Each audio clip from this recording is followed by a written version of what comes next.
Here's one of the biggest real estate mistakes I've ever made, and I don't want you to repeat it. What not to do? Don't automatically sell your house without first looking at all your options. Hi, I'm Annie Sovereign. I'm a broker here in Fort Worth, and this is another episode of What Not to Do.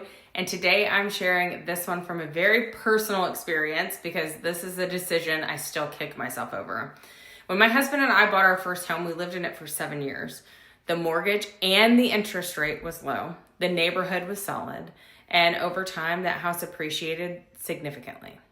When we decided to move out and move on, we sold it. And at the time, it felt like the right move. But looking back, that home would have been the perfect rental property. We could have easily rented it for double our mortgage payment. We had a ton of equity in the home.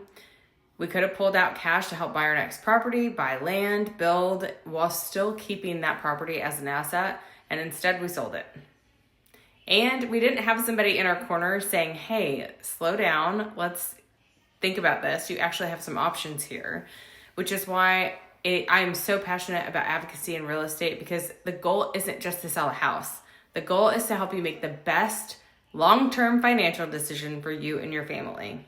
Rental income can offset or exceed your mortgage. So if your mortgage is low and the home has appreciated, that rent will cover your mortgage, taxes, insurance, any maintenance that you have on the property, and still leave room for cash flow. Once you've placed a qualified tenant, somebody else is paying down that debt for you. Your loan balance is shrinking, your home value is likely increasing, and your equity is growing year over year. So that is wealth building.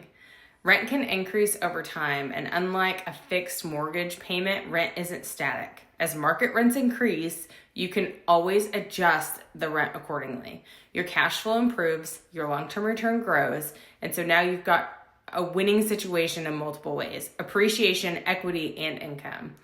And then that rental income can help you qualify on your next home.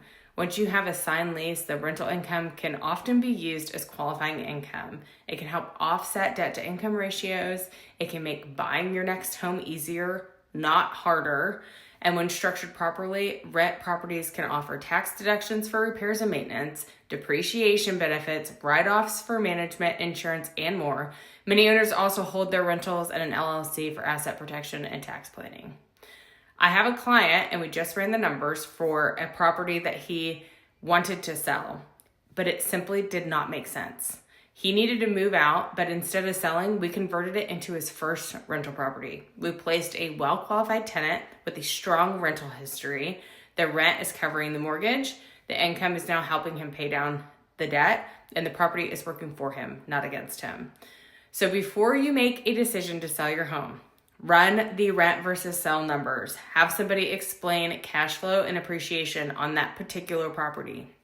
Help you understand your long-term implications and advocate for what's best for you, not just for the sale.